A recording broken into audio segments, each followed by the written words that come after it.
Hello, everybody. Real quick, I have to say that Spider-Man, I hope you feel better. I am to tell everyone to pray for him. He's got norovirus and he's been really sick. That's why he's not been here to pass out the pork rinds and Pepsi and ice cream. So I'm serious, sweetie. Get better. We all miss you. Hello, Nana Laura. Hello, C-Rex. Hello, Patrick B. It's not Clallam County, it's Michigan, but it's still a soft sit. Hello, Vicky P. Good to see you. Thank you so much for your 7 months of fun and love. Hello, She's a Maker. Ooh, fun. Thank you so much. Hello, Sir Philip. Hello, Bandit. How's my baby? How's my baby Bandit doing? We get a good picture of your sweet angelic face. Yes, Ava, we know you're here.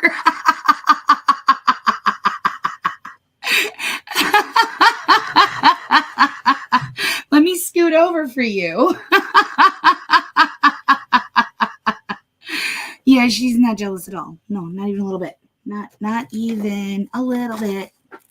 Blue buffalo. We hear you. Bandit, honey, can you move your sweet precious face? Just for a moment.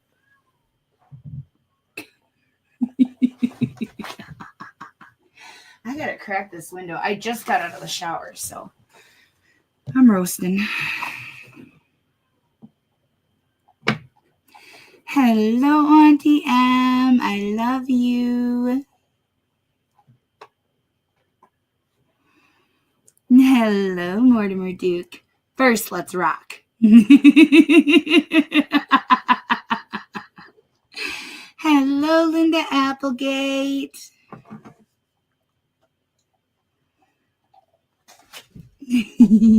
Hello, Eileen E. Carlin. Hey.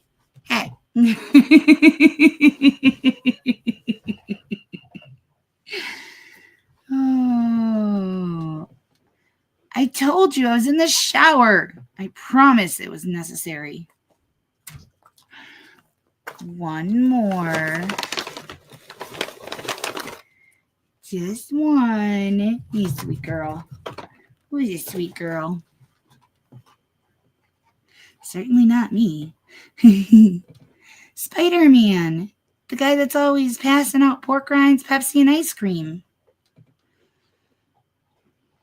Hello, K. John Boom. Thank you, sweetie. Hello, Brian Boggs. Oh, no, you're sick too. Please get better. I love you. Hello, Joey Bag of Donuts. Get some good sleep, honey. That was Bandit. That's my baby. She's my love. She's the one that I got from my mama and daddy. Yes, that's where the party's at. I will be sure to pin the link shortly. Oh, no. Yeah, I heard Georgia courts were closed down. They announced it yesterday that they were going to be closed today. Hello, CE. Welcome, sweetie.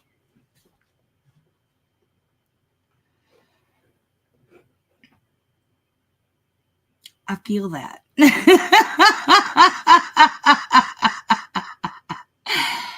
I feel that. I had a really rough day today. So everybody knows I've been trying to empty my parents' house out. Well, I've also been trying to concoct ways of possibly saving it to keep it in the family. And some guy approached my brother today, and my brother's a junior, so he thought my brother was the owner. And he told my brother that he wants to buy it cash. And my brother explained that, you know, it was our parents and they passed away, and it's in the hands of the bank at the moment. And yeah, he said he was going to go straight to the bank and sort it out. So I don't know what that means. What I do know is there's absolutely zero possibility of me being able to get the money in time to save it. So I'm going to have to make some trips. Hopefully we don't get the 2 to 4 inches tomorrow that we're expected to get. And hopefully I can get the rest of the stuff out in time. The money talks. And even though I have air rights to it, I would have to hire a probate lawyer, and I can't. So it's just that time where I'm going to have to say goodbye to the house pretty soon. So that sucks. And I've been taking it really, really hard. So, yep. Yeah, he owns the biggest auction company in that area. So he's got a lot of money.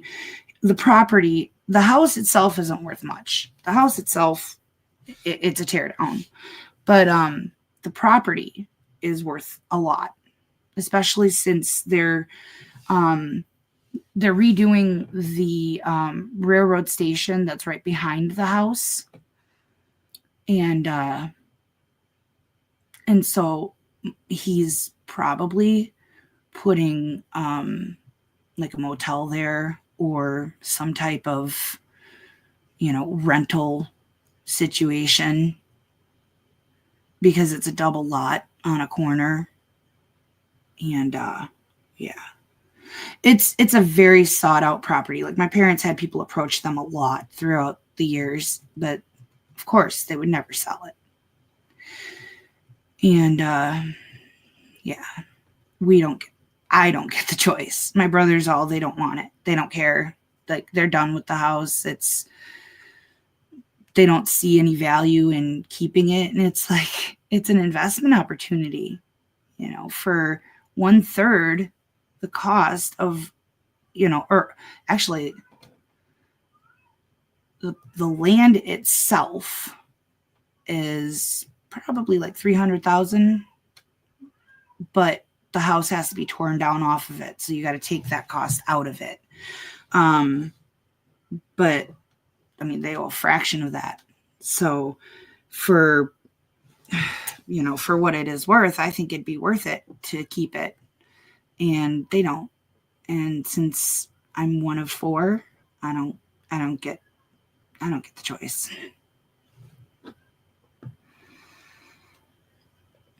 Thank you, sweetie. It's been really hard. I'm not ready. Definitely not ready. You can keep it. I don't want it. I actually have.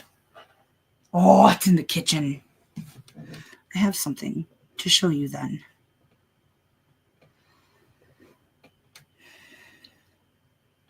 That's where you're at. My gosh, you get around.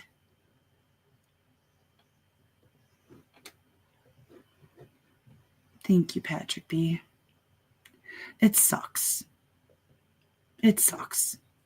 But I would need to come up with like $150,000 to buy the property and tear the house down.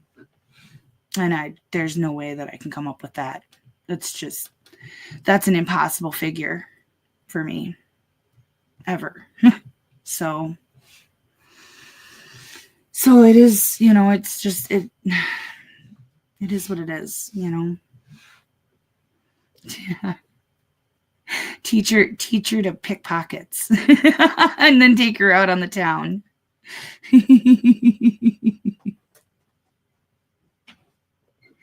That's where you're at, North Texas?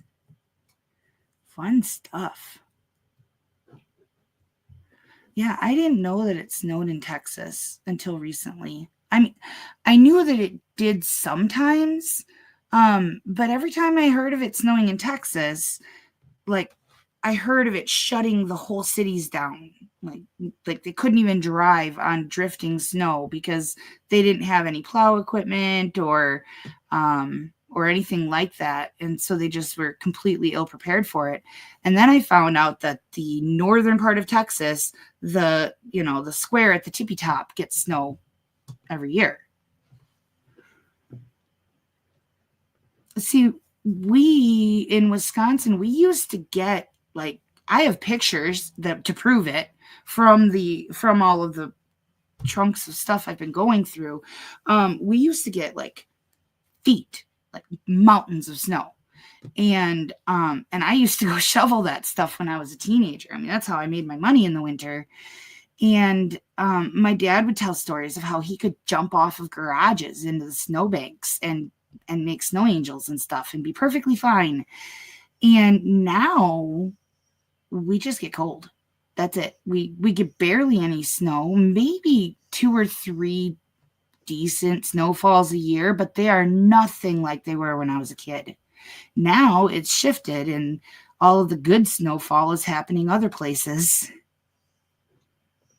Yeah, absolutely.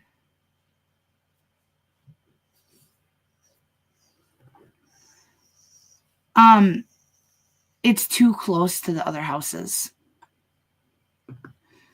Yeah, it's too close to the neighbor property. In fact, the shed in the backyard, the neighbors actually built it over the property line, and my parents just never argued with them about it because it was an old man and he was grumpy, and my parents were like, I fight with him. You know what? So what? His shed's on our lot. Oh well. My parents were pretty decent people in that respect.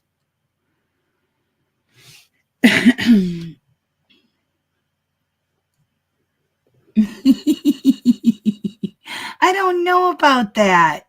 I don't know about that. I don't like cold. I don't like it at all. Not even a little bit. Especially not the wind chill cold where it's like straight to the bone. And trust me, like now that matters. I've got arthritis everywhere now, and the straight to the bone cold, it matters. It makes a difference. Yeah, the best snow happens 22 to 23 degrees. That's when you get the absolute best snowman snow. It's the best, thickest, biggest flakes and the easiest to drive in. It doesn't drift anywhere and you don't slide around until there's, feet of it.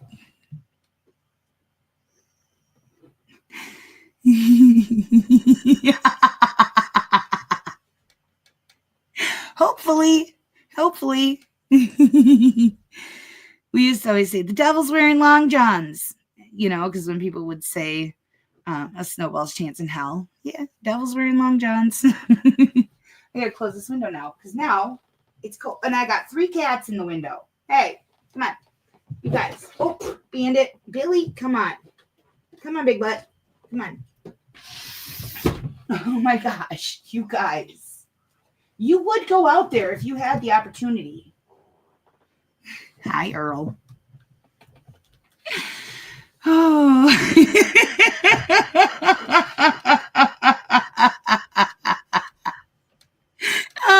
He got called out. Oh, yeah. Do you know how many times I've thought of like when I have to take Ava out or something that I should just leave it run? Yeah. No, that'd be a terrible idea. They would see themselves and then they'd probably try fighting with the screen. Hey. No. I heard that. You be nice and you be nice, Bandit. Hey. You be nice. When you hiss like that at them, that sets them off. They're already jealous of you. They are too. And like all she has to do to Earl is swish her tail. That's it. She swishes her tail, and then he just lunges. It's like the, I don't know, bite me in cat language.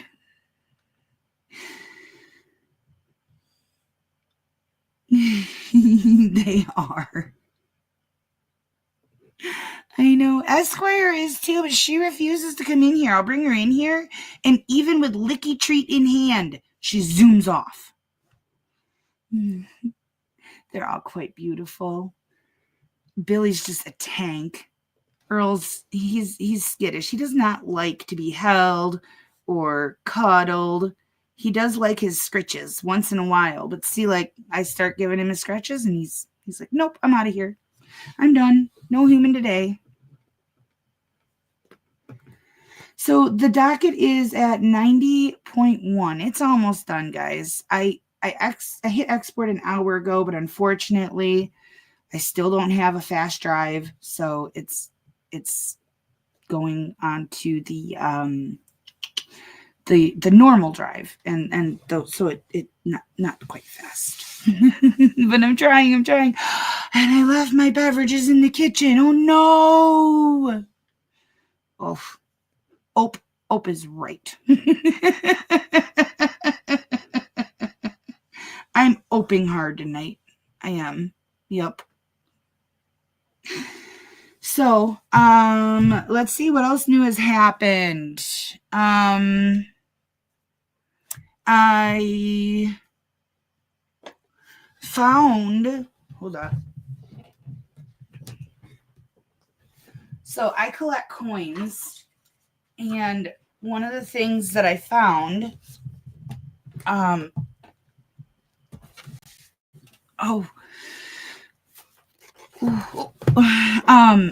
my gosh, Mortimer Duke. Thank you so much. Hopefully I can. Oh my gosh. If we don't get the 2 to 4 inches, I have to go and load up. Oh my God.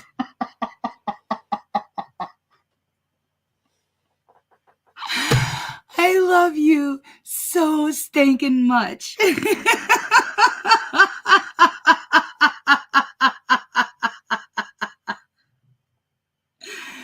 Oh my gosh, you are so funny. So I found one of my very first coin collecting books when I was a kid. So it's Scholastic. So that's the company you get all of your school books from. So I was in grade school. Yeah,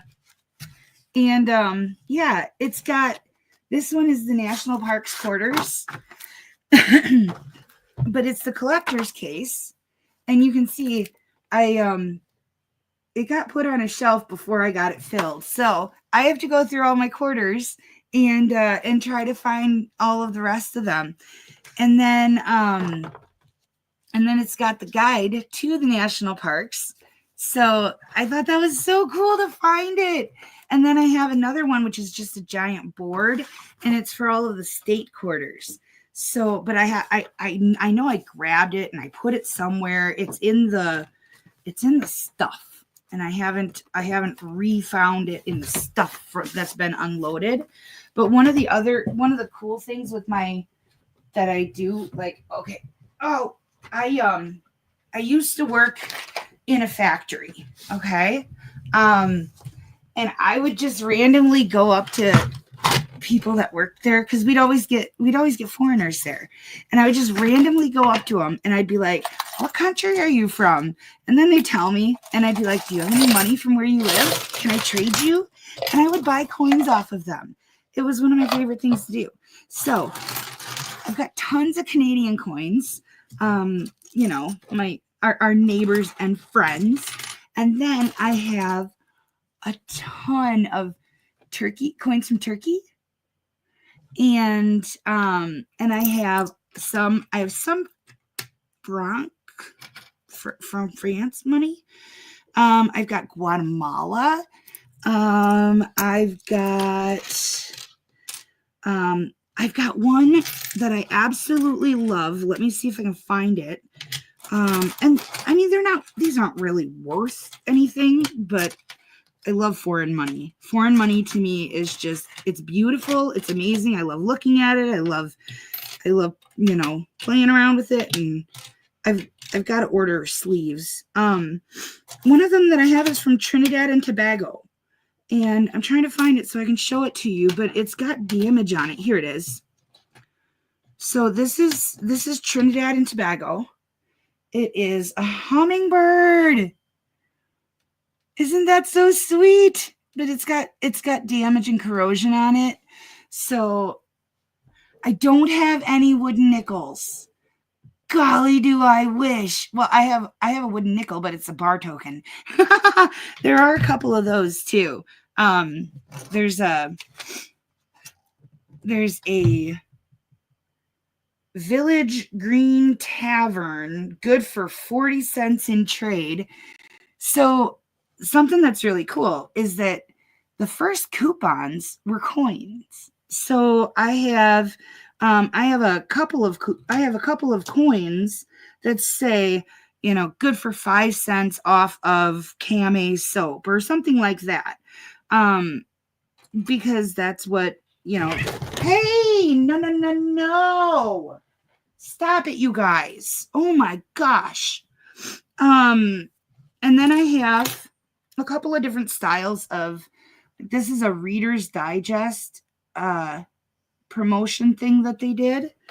And this is also, let's see, this is a Reader's Digest Lucky Sweepstakes coin. I've got a couple of different varieties of those. I have Woodsy the Owl. Give a hoot, don't pollute.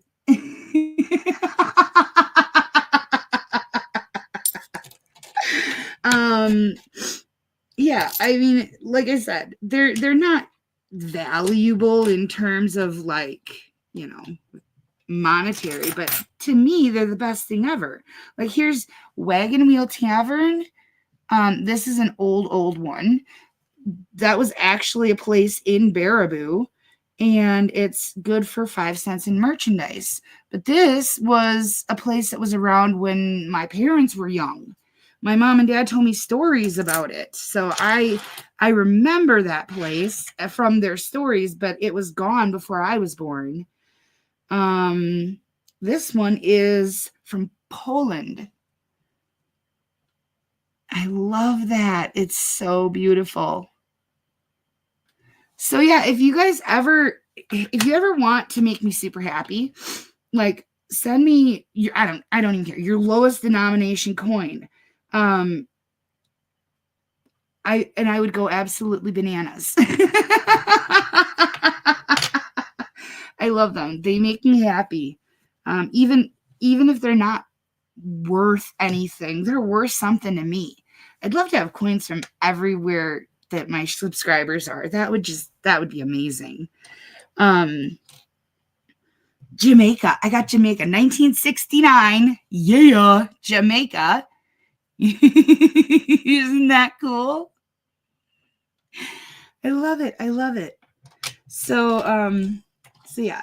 I've got a couple of good ones, but nothing that's like super worth anything.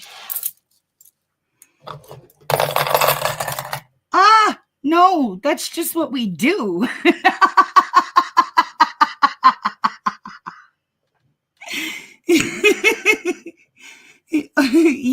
Yeah, he is. Yeah, he's jealous. That was Bandit and Billy, though. Bandit does not want any of them getting near him or her. And Esquire's back in heat again, of course. Where's this one from? This one is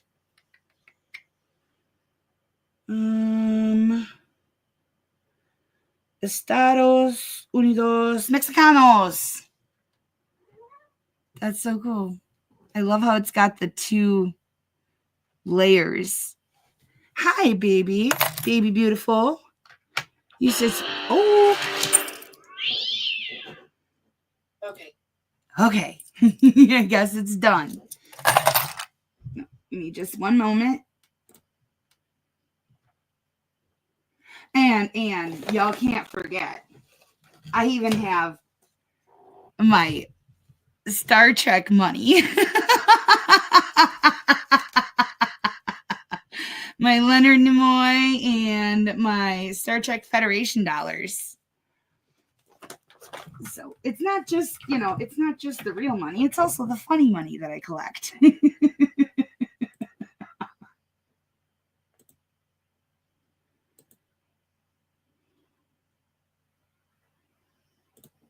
Okay.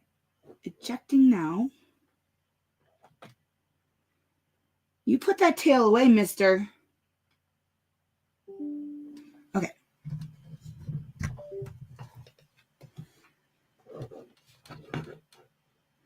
None of these are. No. I'd love to someday have rare coins. Someday I will.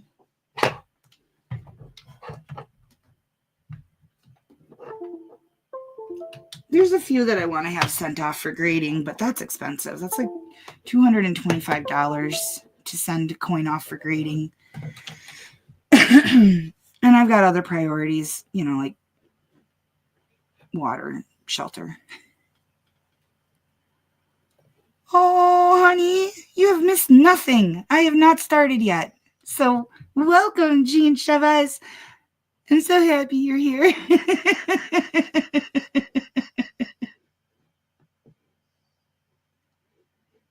It is. It is. And it's the cheapest hobby you can have because you go buy money from the bank, you go through the rolls of coins and find cool ones that have double die errors or, strike throughs or, double die obverse, things like that. Or the ones that there are a lot of rare error coins and things like that. The 2024 nickels, that's the craze right now. Don't you dare, mister. You stop it. And you're over here, so I know you're not a part of this.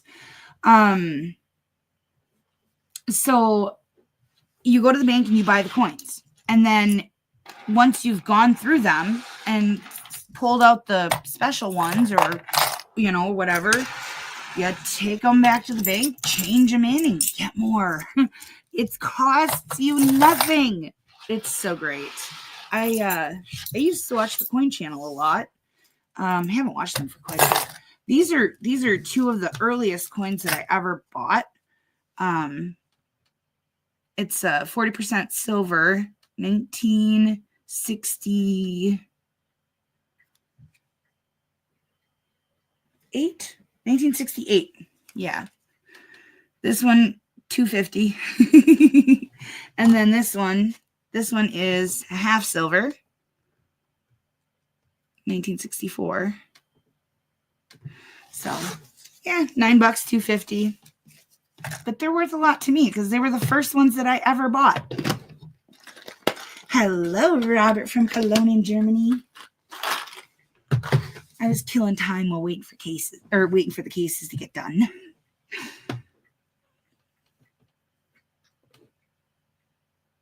I believe that. That's awesome. I'm very jealous. I love it. I love it. Most of the time people do these as member only streams, but I really like when I can have all my friends here. Thank you, Patrick B. I will keep that in mind. Oh, honey, thank you for coming.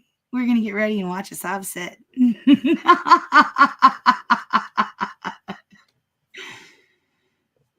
Maybe. I would never sell them. Never in a million years. And I've already told my daughter, I'm like, if you find any coins in my room, they are special. They are worth money. Do not just take them to the bank. Take them somewhere where somebody knows something.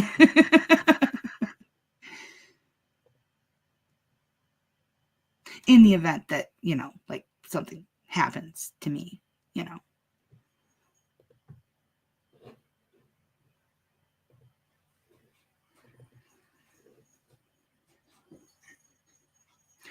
Oh, I think I need to go break up a cat fight.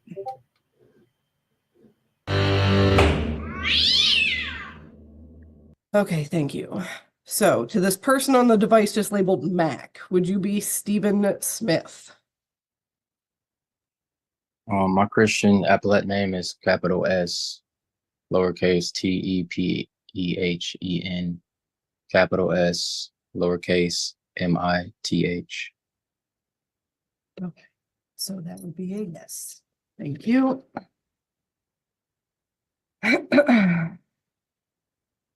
Deputy Sims. Now calling 24W003208A, the Township of Ypsilanti versus Stephen Cameron Nigel Smith. Deputy Sims, state your name for the record. Deputy Sims. Thank you. Okay, and Mr. Smith, you've already stated and spelled your name out. Thank you. Today is the date and time set for an informal hearing in this matter. And she is not looking forward to it one bit. What I have is a citation issued November 17th, 2024, that charges that on or about that date you did operate a motor vehicle on Holmes Road at or near Ford Boulevard. And when you were pulled over, you failed to disclose to the officer that you had a concealed pistol and a CPL.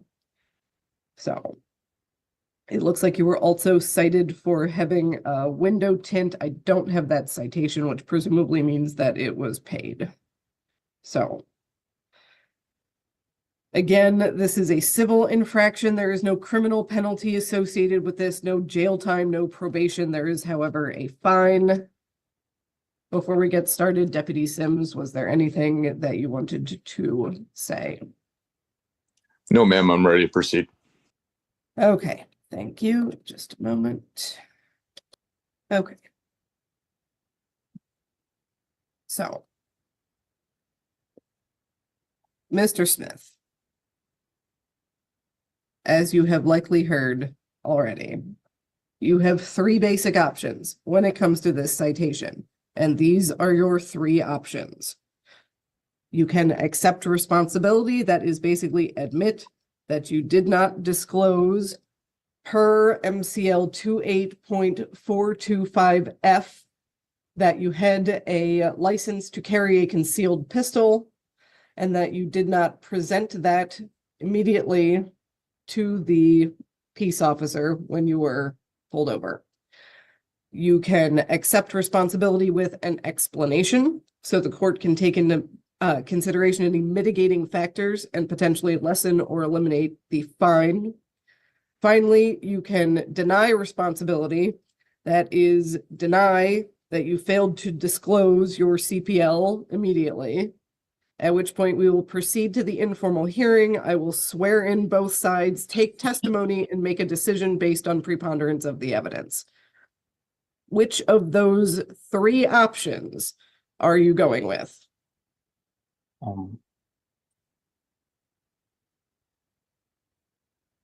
I want to, may I grant my name to the court and make the court trustee?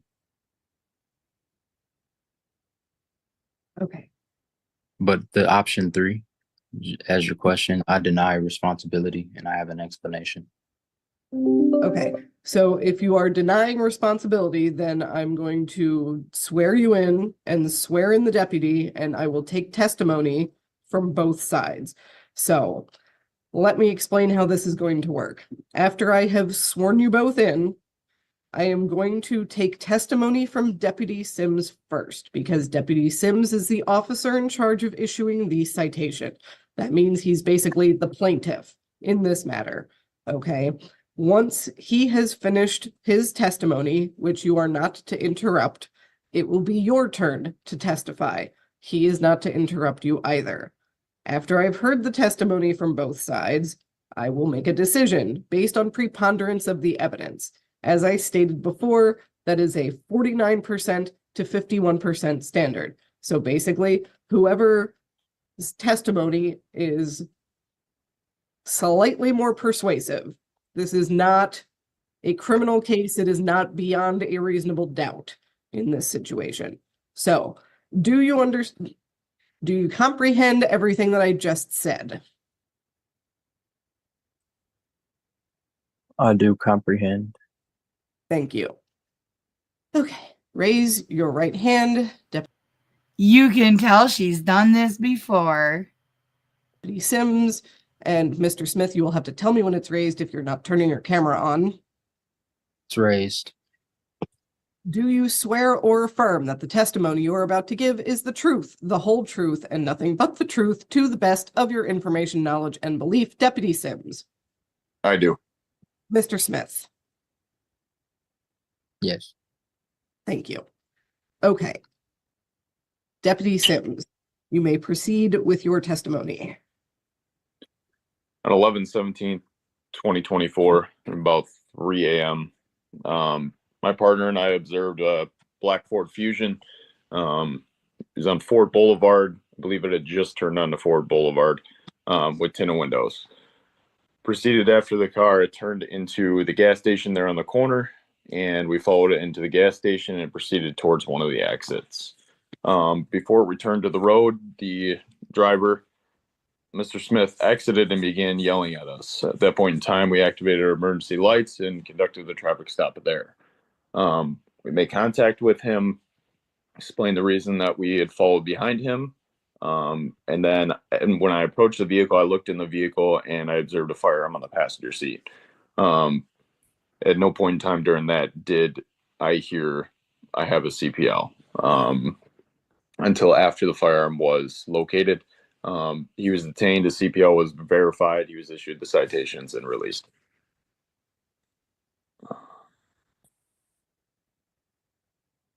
And did you have any evidence or witnesses or any other testimony that you wish to present? Not at this time. Okay. Thank you. Then, Mr. Smith, it is your turn. I want to mention there's no damaged property or victim under sworn oath. Also, I believe I was being racially profiled. I had been pulled over, which I did stop, and I was let go because I wasn't suspected of any crimes, just as I wasn't suspected of any crimes by him as well, as he mentioned. We had sat in the intersection, which I was in the middle of a DoorDash, and I wanted to get on my phone to see where I was at. When I looked away from my phone, I seen him, the officer, and another deputy, or whoever it may have been, an officer, also sitting in the middle intersection for about 30 seconds, maybe to even 60 seconds. So he could see me through my windshield, while I believe it was racial profiling. Considering the area we were in, it wasn't the best area. So when I pulled, which I did use my turn signal, and it was a stop sign, or it was a light, a signal light. So when the light turned green, I turned right with my turn signal. I also turn signaled into the gas station, which I was going to stop to check my phone because, like I told the officer that had pulled me over 10 minutes before, which I'm sure he heard on the radio call, I was door dashing, which I had admitted to both of the officers. He called another officer in response to what he calls me pulling myself over. He never admitted to pulling me over. He said I pulled myself over. I got out the car to explain myself that I was door dashing and that I felt like I was being harassed because I was just previously pulled over. I did not have a firearm on person, and he didn't have a reason to suspect me of any crimes or try to search my vehicle. I was illegally searched on person without my disclosure. I told them I don't consent to any searches, and they were digging in my pockets. I have a legal license, and I'm not suspected of any crimes. So after he said I pulled myself over, he flashed his lights, and they kind of like grabbed me up, and I feel like they assaulted me in a way. And after he figured out that I did have a CPL disclosure, which he never gave me time to disclose because it was not on my person. So I didn't feel the need to because I was not present in my motor carrier for him to be in any type of danger. After he sat me in the car, which I feel like I should not have been detained that way, for about 15 minutes, they let me be on my way with a Ooh, a little bit of a news flash for you. Your feelings don't matter. citation, and I don't believe I deserve the citation. And he doesn't have any evidence of the situation. It's just a presumption with no material. Does that conclude your testimony? Yes. And did you have any evidence or witnesses that you wanted to present? I have evidence on my phone of me asking him, what their badge numbers was, which they didn't really want to disclose. So I had to look it up on the internet. I have a dash cam, but it was not running at the time. So before we continue, I do want to apologize because I did actually have the equipment violation citation as well. That is for the window tint. So did you wish to address the window tint specifically? That's just how the car came. I bought it that way, straight from Ford. So it's Okay. In Michigan? Yes. Deputy Sims, since I don't think I specifically asked you about the tint either because I had misplaced this on my desk, do you wish to address the window tint? Yes, ma'am. I'm sure you're aware that no vehicle that comes from the factory has front window tint on it. During his first testimony, he admitted to having window tint and said that we saw him through the windshield, which is not possible at night, but he admitted that there was tint. May I add something? You may. There's they didn't test any window tint for any type of darkness issues or anything like that. It was just kind of an excuse, because that wasn't the first reason that he told me that he pulled me over. It wasn't for window tint, and you can disclose that through the video of his own body cam. They said that they pulled me over because he presumed that I was trying to turn around in the parking lot or evade him, but I was door dashing, like I told the officer that pulled me over before. So, Deputy Sims, I believe when you testified a moment ago, you said you had noticed the window tint. Did you want to respond to that to me, please? I guess, what are you asking? You had stated that you initiated the stop, or at least you started to initiate the stop based on observing window tint. Is that correct?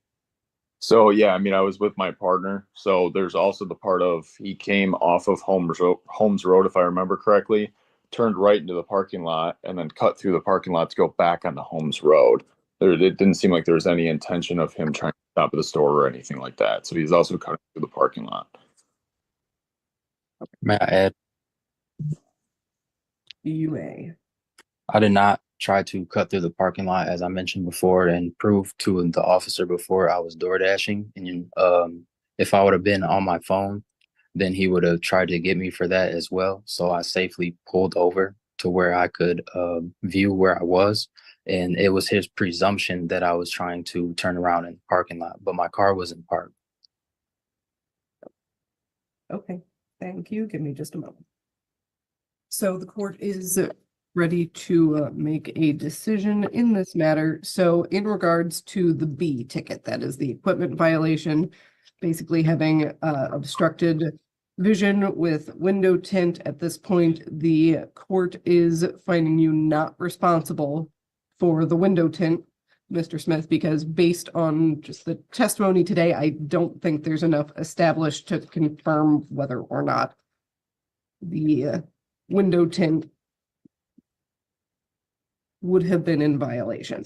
Now, regarding the A citation, that being the failure to disclose the CPL.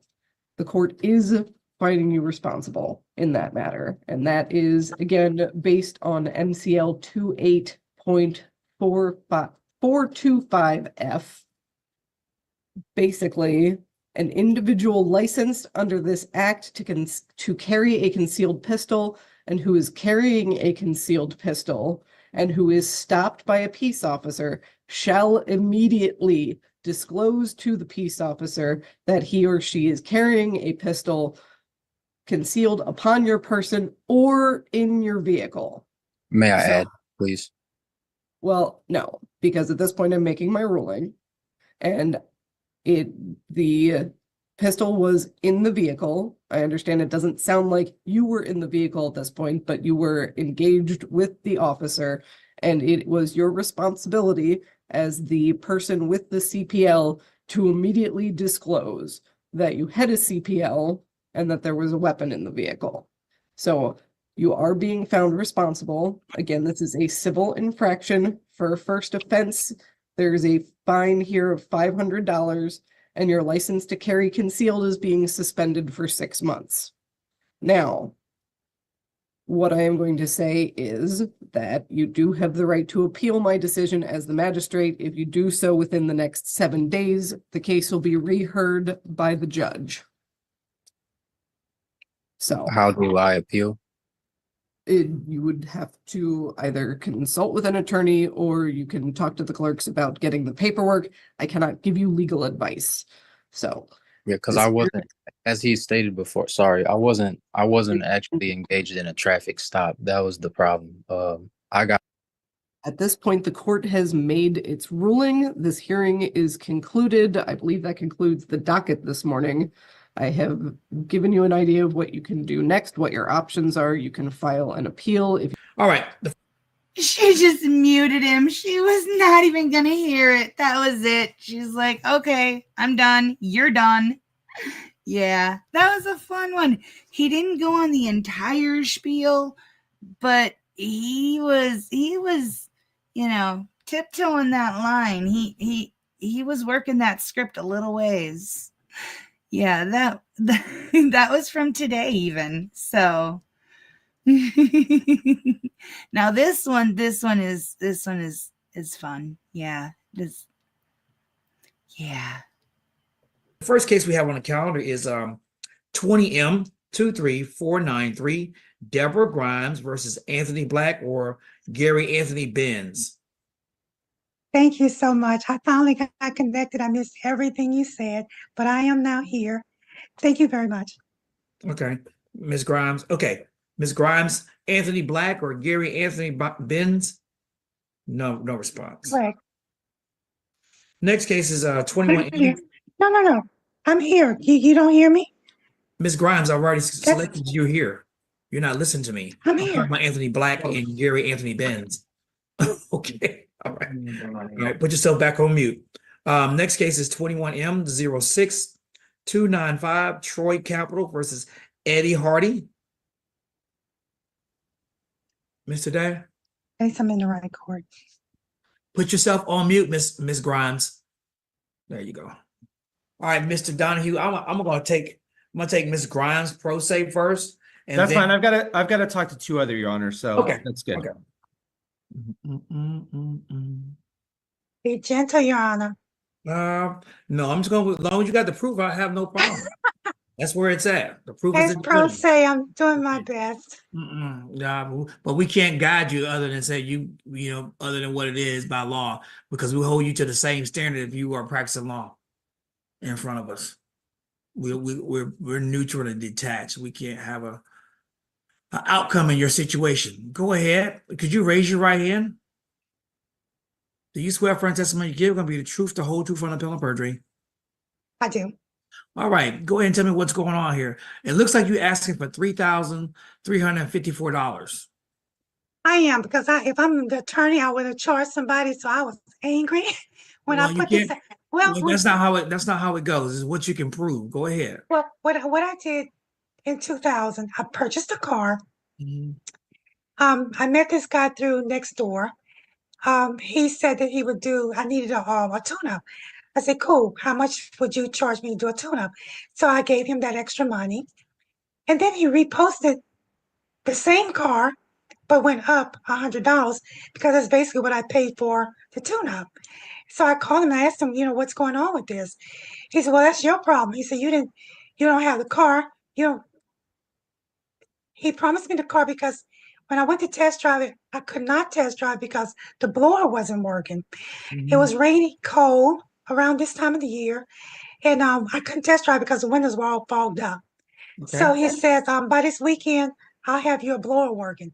Well, 3-4 months later, he started saying, I'm still waiting for, but this was during COVID, keep in mind. Now, let me ask you a question. Let me just make because I'm kind of confused. Is it your car that he's repairing, or is it his car that he's going to sell to you? His car he was selling to me. Okay, all right. Let me ask you, what did you guys have an agreement? We did. Okay, that agreement is not in this paperwork. It was verbal. It was a next door agreement. And again, he told me, but I think what type of agreement? I want to say it's verbal because when I went to pick it up, I could not test drive it, but I still wanted it. I did eventually get to go test drive it, but he kept saying he's waiting for a part to come in for the heater. So a month passed, 2 months passed. I'm like, well, where is it? Well, he kept claiming it's stuck in New York. It's stuck in New York, again, during COVID time. So I said, well, tell me something. What's that tracking number? And that's when I knew he wasn't being honest with me. Okay, so let me ask you a question. What are you suing for? He has the car. I gave him the car back after I picked it up. But you gave him the car back. Did you pay him $3,000 for the car? I did. I paid him about $1,700. So this is your problem right now. This is your problem. You got scammed. This is your problem you run into, Ms. Grimes. You have no supporting documentation that says that. And I looked at your exhibits. Okay. And you said this is a next door agreement, which means it wasn't written down. Correct? He never gave me the title. He refused to give me the title. But did you guys sign some type of agreement saying you were purchasing the vehicle? Because I'm looking here. I'm looking here. It looks like you have what you have is something that two money orders for a total of $1,600. It was $1,600. Then I paid him for the tune-up. He told me to purchase oil, filter, etc. Long story short, I brought him the car back because I discovered that he had masking tape on the oil pan. Oil was leaking everywhere. Let me ask you a question. It says I see one of the money orders says paid to Deborah. Right. It doesn't say, okay, where is his information at? He insists on me taking that on money order back. He wanted me to Zelle it. So if you look at Mr. G's Trucking, that's his company. He insists that I Zelle the money to him. So I Zelled him $1,600. The receipts that you see are the items that he asked me to purchase. And then I paid him $100 on top of those receipts to do the spark plugs, oil change. And when he also made me go do any emissions. I told him, I said, you're not supposed to sell a car without emissions. He didn't even give me a title. He kept the title. Just gave me a car. And I told him, I said, this car doesn't work. So I brought it back to him. He called me and cursed me out because oil was on his driveway. Oil was in my driveway. What I'm trying to do is I'm trying to find the amount that you said you Zelled him, and what does that look like? Because from what I'm looking at here, I see it looks like it's a Zelle, but it doesn't have an amount. It just says pay. It just to Mr. G's Trucking. That's all I have. It's been 4 years ago, so all I have is he was the owner of Mr. G's Trucking. Yeah, I get it, but you gotta. Okay, so what has to happen? You got to show me proof that you submitted $1,600 to him. Okay, and I'm not seeing that. There's no, you're gonna have to go get your old taxes, bank statements or something to show that you Zelle him $1,600. I can do that. I'll work on that because, like I said, I gave him money orders. He didn't want them, so what I have to do is take those money orders back and cash them into myself. Well, what I'm gonna do is I'm gonna give you a one-time reset for you to get all your proof together. And you need to, I mean, it looks like maybe some other things that you are missing in this. Looks like let me see. Because I didn't see a military affidavit. Let me just make sure. It's there. Okay. I did the military affidavit as well as a lot of receipts from Advance Auto. Okay, affidavit, non-military service.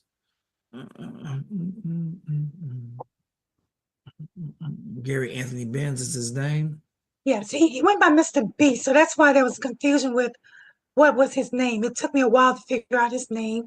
In conversation, I remember him saying he was the owner. He did courier services in town with Mr. G's trucking, and that's who he insists. Okay. What we're gonna do is you're gonna reset it.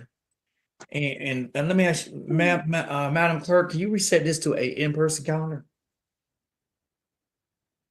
Yes, Judge, that day will be March 12th. March 12th? Yes, sir.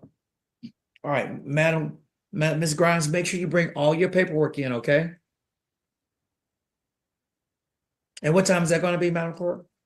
9 a.m. 9 a.m. March 12th. Y'all killing me. You will receive a notice. Can it be any later? The traffic is terrible. Ms. I'm coming Grimes, from, Ms. yes. Grimes, the court doesn't accommodate you. Come on. Okay. You don't better than Totally understand. that. That means I you will and take it. everybody else have to be there at 9 o'clock. I will do my best to get this information and be ready for March Okay. 12th. All right. Thank you very much and Happy Okay. New Year to everybody. Thank you. Bye-bye. I feel bad for her that she got scammed, but whoa, that personality. Ms. Savita, what case are you here on? My name is Yvetta, and I was here with the Capital One with Attorney Donahue. Donnie, okay. Staying So he on told me by. to come back. Yeah, stay on right here and we'll till he gets back, okay? You Okay. can put yourself on mute, thank you. Okay. Miss Grimes, you're free to go. You can actually leave.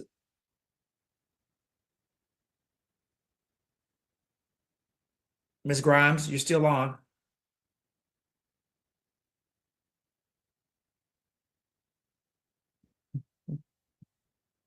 Miss Grimes?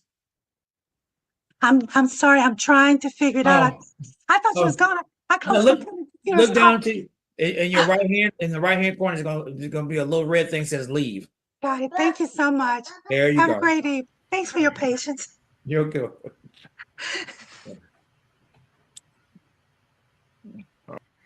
She's gonna haunt his dreams. All right. Just stand by and he'll be back, okay? So, with that said, our first case is going to be Britta, Austria. Hi. Good afternoon. Hi, sir. So we have a speeding infraction for you. Yes. Any interest in the deferment program? No, Your Honor. I will ask you a couple of times just to make sure, because I want to make sure that you understand. Yes, I am on here because I would like to fight it because I was not only looking at my speedometer, but I was also looking at my GPS. Okay. And it says that I was going 40 over when he said that he only clocked me at 77. That would only be 20 over. The speed limit going to where I was going to was 55. Okay, hang on just a second. I'm Sorry. looking at the citation. He cited you for 5 over. That's The over 40 means that the speed limit was over 40. Okay, he's not saying that you were driving 40 over the speed limit. Oh, Just so that you understand the way that so it's charged. when he pulled me over, he said I was going 77. When I had looked at my speedometer, it said I was going 57, sir. It was pouring down rain. The All right. speed limit Okay. sign was right in front of me, and I had started slowing down because I knew it was coming up because I take that exit all the time. Okay, so you absolutely do not want to do a deferment program. No, sir. Okay. All right, then let me get the officer's affidavit, and these infraction citations are factually supported by an affidavit that the officer drafts telling what the facts were behind them issuing the citation. Okay. Mm-hmm. I do have that affidavit up, and actually the officer has failed to sign this affidavit. So it's not a valid affidavit. So I am actually going to be finding the infraction not committed. Oh, How do you well, like thank that? you. That's perfect, because the officer was also asking me a whole bunch of like personal questions, like why I had taken that way and so on and so forth, and why I was driving by myself, and it was really uncomfortable. And he actually had tapped on the window and woke up my toddler, and she was screaming in the back seat. So it makes me feel a lot at easy, because it was a big huge thing, because I had never gotten a speeding ticket and so on and so forth. Okay. Well, I'm going to find it not committed. Okay, well, thank So you, sir. continue to watch your speed, and you should be okay. Okay, thank you, sir. All right. You have a good day. You too. Bye. Next case I've got is Justin Butler. Mr. Butler. Don't see a Mr. Butler. The person with phone number ending 1523. I need you to unmute your device. You're going to press *6 on your phone. I want you to identify yourself, please. My name is Nicole Wells. Thank you. Yeah, I do too. Mr. Butler, I see you there. Yeah, I'm here. Okay. No, Judge. Yeah. All right. So, hang on just a second. Sure. All right, guys. So before this guy even begins, I'm just going to tell you, I have an Oregon, Washington duo that I reached out to clarify this. And I'll let you know after he's all done.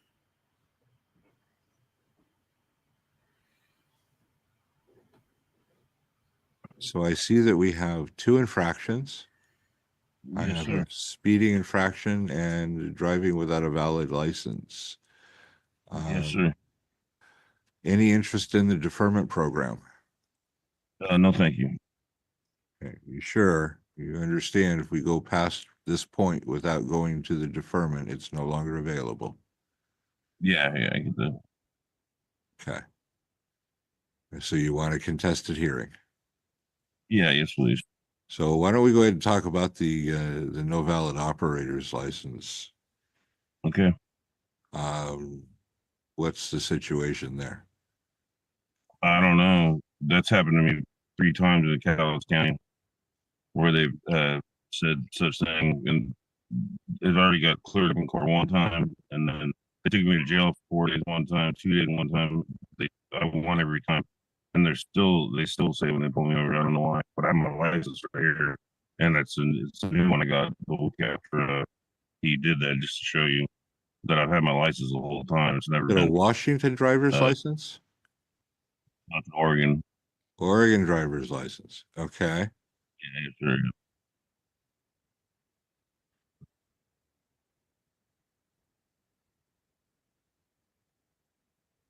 It was expired at the time for like a There's a number on that license. Can you read the number to me?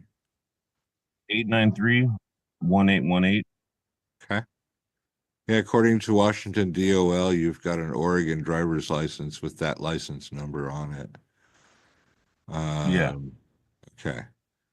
So, did you not have I it? don't know if it's Did you have that Washington or that Oregon license with you? Yeah, it was expired a couple weeks or something. I think it was from well, I think it expired my birthday that year, I think. There's like a 1 year grace, but it was still had expired, and I just hadn't renewed it yet. And so I don't know if that had something to do with glitching the system or something, but that was all that was. Um, so I still had my license though, through the system.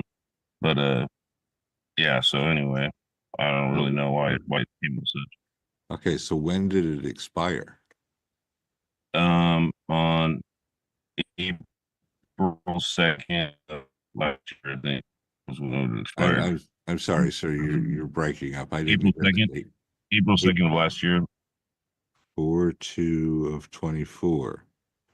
And when did Or you 20, yeah, 23. I'm so, oh, yeah, 24. Yeah, 24. Yeah, you're right. and when did you renew the license? On 8/09. Okay. This citation was issued on July 14th. That sounds pretty expired to me. Yeah, correct. So There's a 1 year grace. roughly 3 weeks before you renewed your license. Yeah, correct. I renewed it because of this whole deal, but there's a 1 year grace on it. For him to say that I didn't have a license and I couldn't even drive my vehicle away from where I was at was Okay, where are you thinking that you have a 1 year grace period on renewing your license? that's what Oregon says. I mean, on the DMV.org or whatever. Okay. Well, you were driving in Washington. And in order to drive in Washington, Yeah, you're supposed to have a valid driver's license. And the driver's license was Okay, expired. I understand. You follow me? Yeah, I understand. Yeah, Okay. yeah. To the best of my knowledge, there is no grace period. That's why they put an expiration on these things. When it says that it expires on a particular date, oftentimes on your date of birth, that is the Right. day of expiration. It's not a year later. It's the date of expiration. Okay? So when that happens, right. You're breaking up. You're breaking up real bad, sir. So I'm uninsured at the time. I'm totally just out there, with no license at all because it expired. Huh? Yes, but you're now renewed, right? Yeah, I renewed it right there. Okay, so you're good. You're good now then. So Yeah. Tell me about what do you want to tell me about the speeding? The officer is saying that you were driving 15 over the speed limit. I renewed it right then. 3 weeks later. Yeah, I've used cruise control religiously, but I mean, it was on West Side Highway back there where there's a drop, and I don't remember what speed he was saying that. There's a drop right where he pulled me over at. It goes from like the West Side Highway till you get to a school zone. He was sitting right there before the the high school there, and it drops down. So I don't know which part he was saying. I think he's saying it went from, I don't remember, but it was just at a spot where the speed dropped like 10 miles down. So I didn't argue with him about it. I just said okay, but I don't really speed. I was going speed limit. So yeah, I would just ask for him to justify that. I guess I don't know. He wasn't in a good mood that day, so I just let him do his thing. He wasn't in a good mood that day. It didn't have anything to do with the fact that he pulled a guy over that was speeding with an expired license who probably was trying to convince him that it wasn't expired because he gets a 1 year grace period. That wouldn't have, irritated him at all. He's saying that it was in the, let's see. I just saw it here. The 5600 block of West Side Highway, saying that the posted speed limit was 45. And he's indicating that he clocked you at 61. Yeah, I contest that. I don't go that fast on West Side Highway.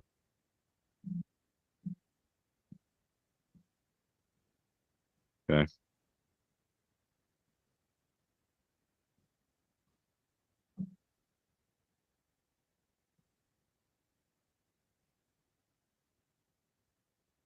Right. With regard to the license, since you have renewed the license and you now have a valid license, I will dismiss that infraction. Thank you, Judge. I am going to find the speeding infraction committed. I'm going to impose a reduced fine of $114.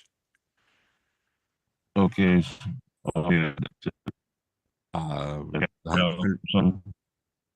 Pardon me? I'm sorry. Yeah,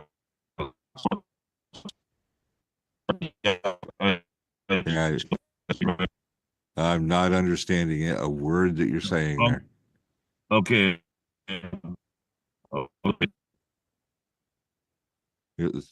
Sometimes you've got it in just the right position, and I can understand you. Okay, so it's $114. That's due in full within 60 days of today's date. Okay. And we will be sending you a copy of the order, and that order will have information on who to contact to take care of the fine. All right. Thank you. Okay. All right, sir. You have a good day. Okay, so the whole 1 year grace period is actually that if your license expires, you have 1 year to renew it without having to retake the tests. It's not that you have a year to renew it without it being considered expired. But if you let it go beyond a year, then you have to go back and start from scratch with getting your license again. And that was verified by our beautiful Auntie M. Let's see. Next case I've got is Daniel Wrights. Sir, you need to unmute your device. Can you hear me now? I can. Good afternoon. Good afternoon. Give me just a second. Yeah, not a problem. Let me ask, have you, do you have a valid registration for the vehicle? No, I don't. We're in the middle of fighting it right now. What happened? Did you get the email or the paperwork I emailed? Look and see if something's been filed. No, I don't have anything on file. Well, we emailed the paperwork to you, but we bought the car in Oregon and paid the tax and licensing for it at the dealership, and they didn't pay Washington on the taxes or the licensing. And we're in the middle of fighting it. You bought it from a dealer? Yep. And paid them the taxes and licensing fees? Yes. You're not driving the vehicle now, are you? No. Okay. You don't want to drive the vehicle until you get the registration straightened out. Yeah, that's what it's parked. See, you fixed your driver's license also. Yeah. Very Yes, good. I did. Okay. All right. And the Oregon plate, was that a temporary dealer plate that was on it? Yeah. That was one that was with the car when we got it. Okay. And they knew that you were a Washington resident when you purchased the vehicle? Yes. Yes, they did. So tell me why you were driving it before you got the registration straightened out. That was our only means of transportation at the time, honestly. We paid $30,000. We paid $30,000 for the car, and yeah, we've been fighting this thing for a little while now. His wife is in the passenger seat, and you can kind of faintly hear her now. But don't worry, it won't be long before you'll really be able to hear her. And you live in Oakville? Yes. And when did you email the documents? This morning, or was it this morning? It would have been last night. Would have been last night. Can you check and see if somebody might have them? Do you need us so we can email them again? Well, we're gonna look and see if there's something Okay. there. Okay. They're pictures of the documents. They're pictures of the documents. Okay. I'll just go check. Yeah, I have them right here. Just sit tight. My clerk's gonna go see if we can track them down. Okay. Thank you. Sorry. That's all right. I'm gonna try and get this resolved for you today if we can. That'd be nice. Much appreciated. So was the license just expired because of the expiration date, or was it? Yeah. Okay. Forgot to take care of that. Well, that No, we're the in license was we're- suspended. Oh, my driver's license? Uh-huh. Is that what you're talking about? That was because of child support screw up Oh, with the payments on that stuff. And It yeah, wasn't your fault. it wasn't my fault. And they, caseworker even gave me the personal number and said if the judge has any questions to call him directly. okay. But they'd already dropped it. Yeah, that was, I went to court down there for that too. They threw it out. Got it. Very good, thank you. Did you get them? Okay, I have the documents. Okay. Yeah, that dealership, they never sent the title application in or paid for it. So this is from 2021. Yes. So you purchased the vehicle, looks like in June of 2021, Yes. and you still don't have registration? Yeah, they haven't sent us anything on it. Well, and they didn't pay for the title application, so we have to pay the tax and licensing again in Washington, which is a lot of money. Yeah, but wouldn't it be a lot cheaper to just pay the taxes, title, and licensing fee, and then take them to court, sue them civilly, and get it reimbursed? You'd be able to drive your $30,000 car then legally, and you would have a case against them. So you'd win if all you're saying is true. And I actually believe them. I believe them that because they have the documentation that the dealership didn't send it in after they paid. My guess would be either that the dealership charged them Oregon rates, but they live in Washington because they bought it from an Oregon dealership. I don't know why these two states do so much together. But yeah, my guess is that they charged him the wrong rates, and then the dealership doesn't want to take the hit on paying for it, the additional amount, because Washington it's expensive. Okay. You're not driving the vehicle.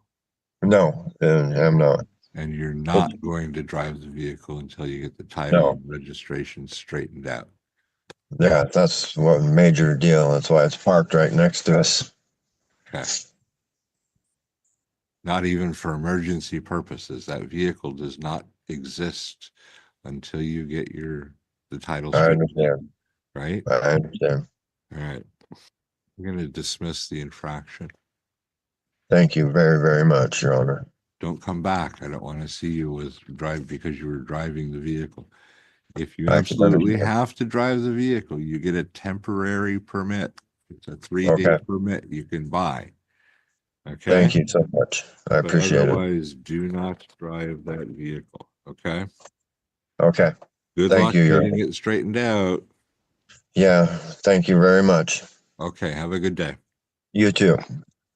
Paid the tax and licensing for it at the dealership, and they didn't pay Washington on the taxes. Court is now in session. This is Magistrate Hillary Braley presiding. Now calling case numbers 24W003223A and B. These are the Township of Ypsilanti versus Tamika Smith. Can I get appearances for the record, please, starting with the deputy? Yes, Deputy Benjamin Seller with the Washington County Sheriff's Office. Okay. And Ms. Smith, can you unmute, please, and state your name for the record? Yes, hi, Tamika Smith. Hi. Okay, so today is the date and time set for informal hearings in these matters. What I have here is a citation dated November 19th, 2024 that charges that on or about that date, you operated a motor vehicle on Washtenaw Avenue at or near Hewitt Road, and you had an expired plate. The second citation was for having no proof of insurance. So these are both civil infractions. There are no criminal penalties associated with these, no jail time, no probation. There are, however, fines associated with these. So before we get started, Deputy Siller, was there anything that you wanted to say? I'm ready to proceed in this matter, Magistrate. Okay, thank you. Then, Ms. Smith, you have three basic options when it comes to these citations, and this applies to each one individually, okay? You can accept responsibility for one or both of the citations. That would basically mean admitting that you had an expired plate and admitting that you had no proof of insurance, basically paying the tickets. You can accept responsibility with an explanation so that the court can take into consideration any mitigating factors and potentially lessen or eliminate the fines. Finally, you can deny responsibility on one or both of these.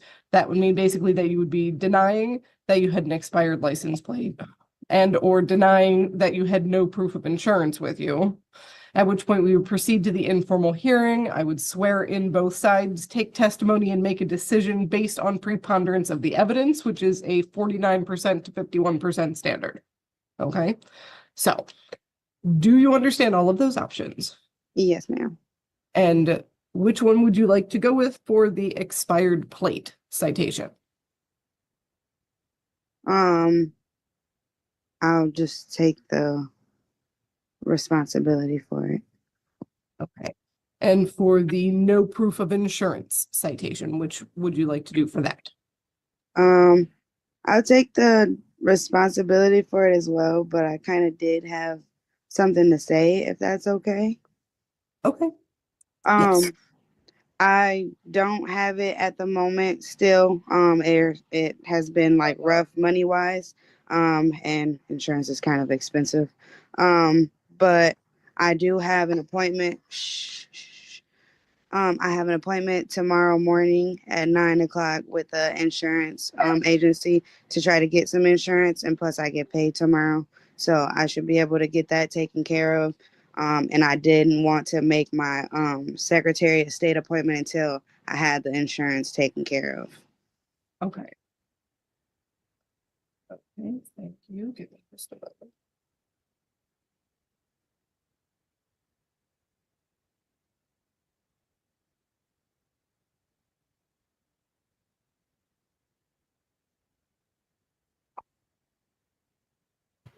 It's a good strategy.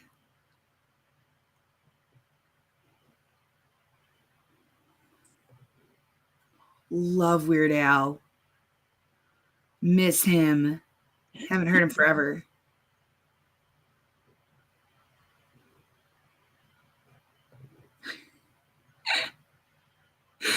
I remember those commercials.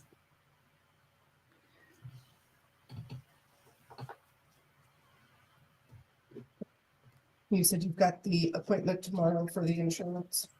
Yes, at 9 a.m.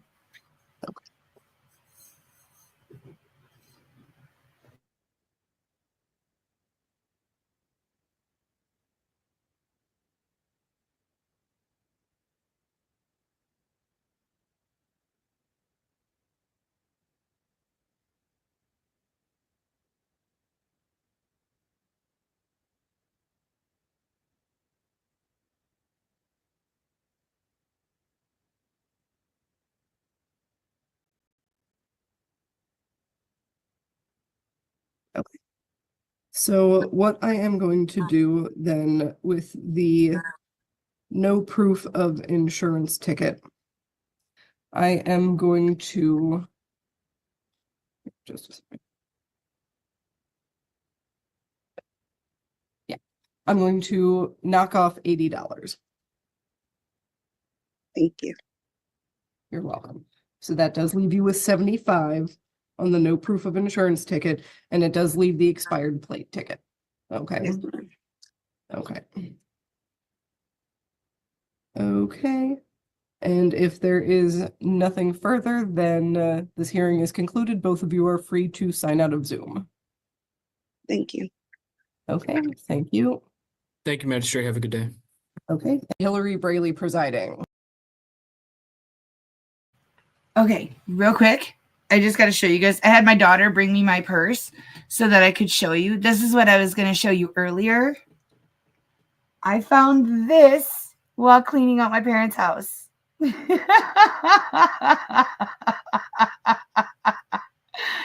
Oh, isn't that amazing? A tiny little license plate. And it's pretty accurate. Bandit's like, hey, that smells familiar.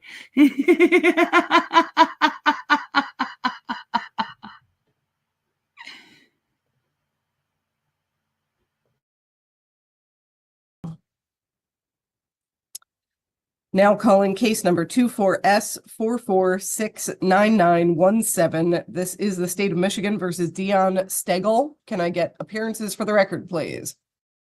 Starting with the troopers. Yes, how you doing? Good morning, Manfred McNeil. Thank you. Morning, ma'am. Trooper Sass. Thank you. Okay, Mr. Stegel, can you state your name for the record, please? Dion Stiegel. Good morning. Good morning. Thank you. So today is the date and time set for an informal hearing in this matter. What I have here is a citation dated December 15th, 2024 that charges that on or about that date you operated a motor vehicle on I-94 at or near ramp 013A in excess of the speed limit. And it looks like you were written for going 16 to 20 miles per hour over the speed limit, 86 in a 70. So this is a civil infraction. There are no criminal penalties associated with this, no jail time, no probation. There is, however, a fine and points. So before we get started to the troopers, was there anything that you wanted to say first? No, ma'am. Yes, no. Me? Okay. So, Mr. Stegel, are you able to hear me? Yes, ma'am. Okay. So you have three basic options when it comes to this ticket.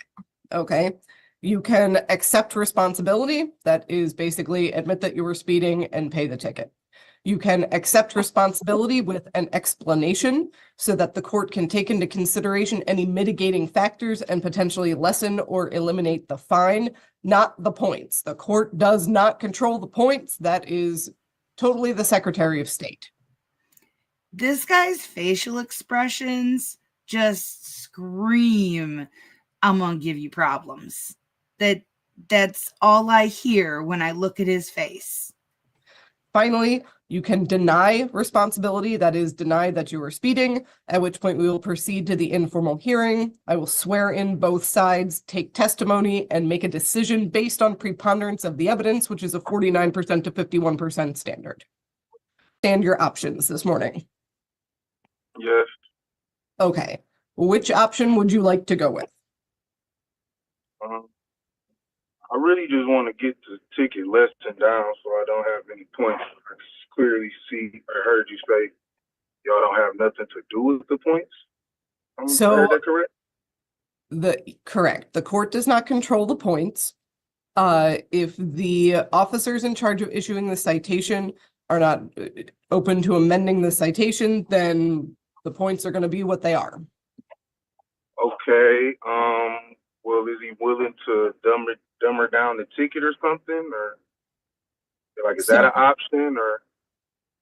I had already asked the trooper That was generally speaking, that's why I asked if the trooper has anything to say before we get started, and he did not. So it sounds like he wants to keep the ticket as it is.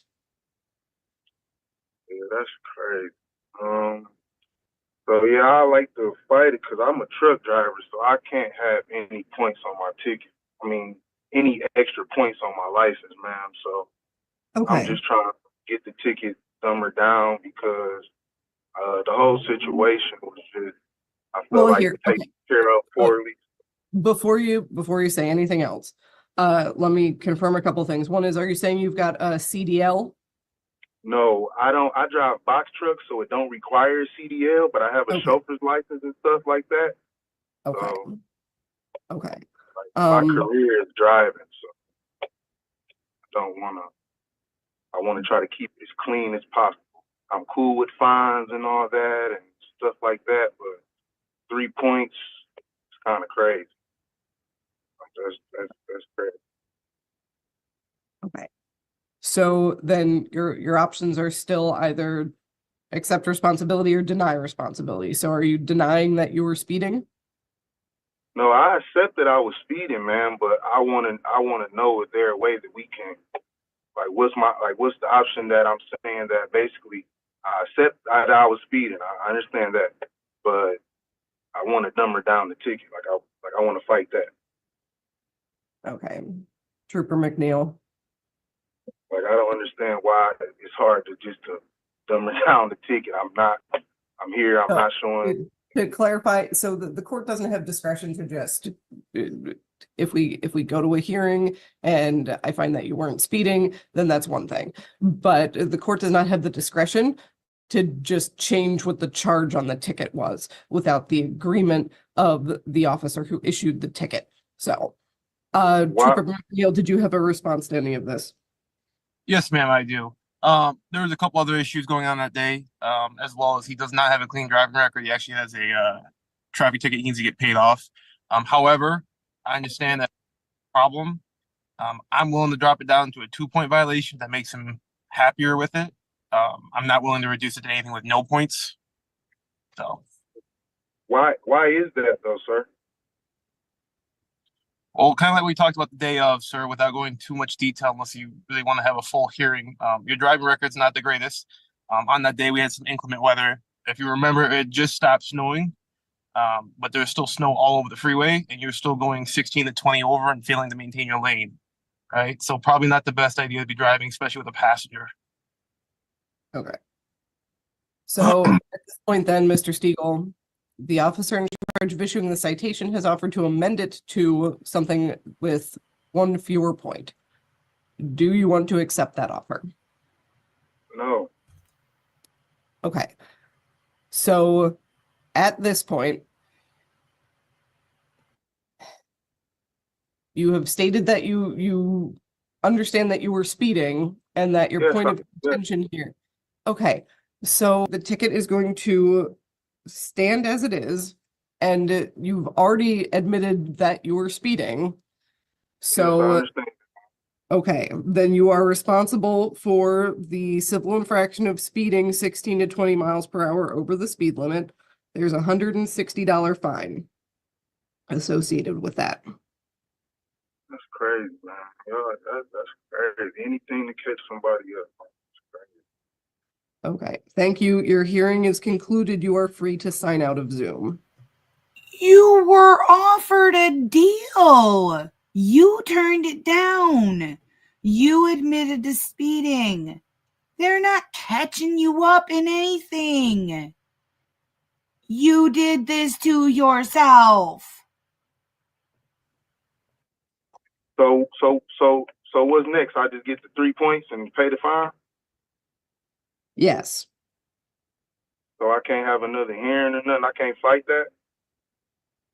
You admitted responsibility on the record that you were speeding, so no. So can I ask the officer one more time why he won't just give me basically a pass and still pay the fine? So kind of like I explained, unfortunately, speeding, right? It's not my control of what the motor vehicle code is. I've given many people tickets for the same thing. It's not really anything personal, unfortunately. Okay? I highly recommend you drive just a little bit slower, especially on days with inclement weather like that. That's just my best recommendation, sir. Okay. So you're not willing to Oh, dumb it down and to a he two-part is not. nothing No, just so I can not sir. get the point. He has already stated multiple times that he is not. He made an offer that would lessen the points, and you said no, and you've admitted on the record that you were speeding. The answer is no. Your hearing is concluded. Thank you.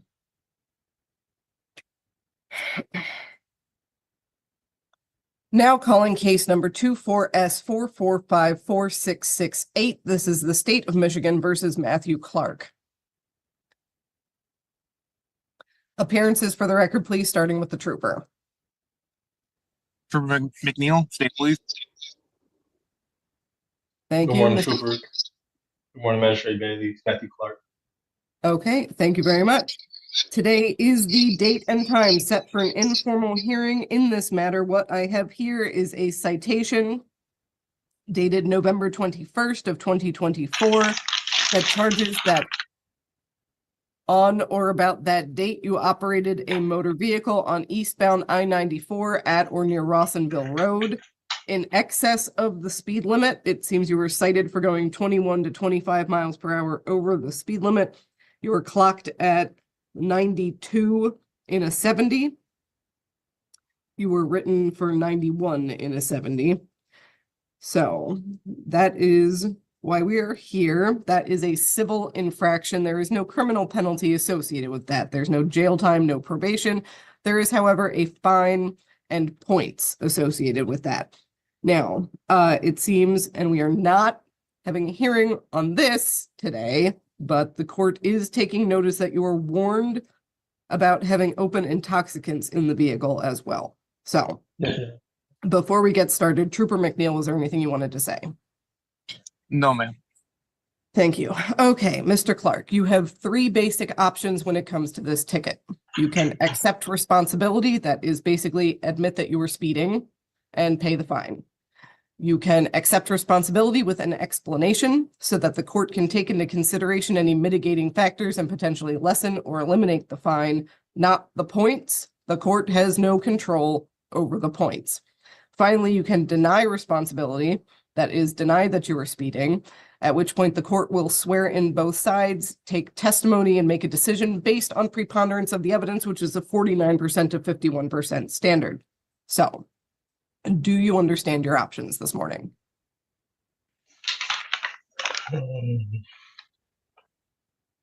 Yeah.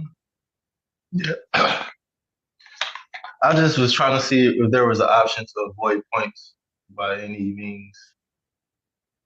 Okay. And the court can appreciate that. The court has no control over the points. It does not sound like the officer in charge of issuing the citation is willing to amend it, which is understandable given that you were issued a warning about the open intoxicants in a vehicle, which is otherwise serious.